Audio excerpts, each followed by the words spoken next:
市府重視公園公共空間的品質，近年來積極投入經費改善公園的設施。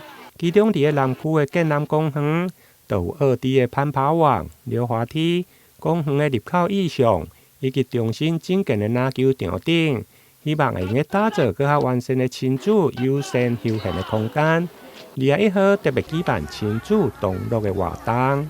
今天非常高興來到建南公園，你可以看到建南很多的這個遊具哈，現場大朋友小朋友都很開心。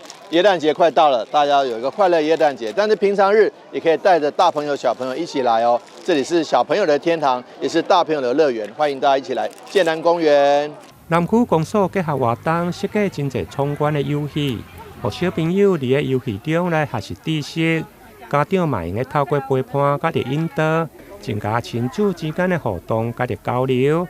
南區公所表示，未來將持續結合社區的需求甲的在地特色，規劃更加多元的公共活動，打造宜居共享的生活環境。台南新聞綜合報道。特色遊具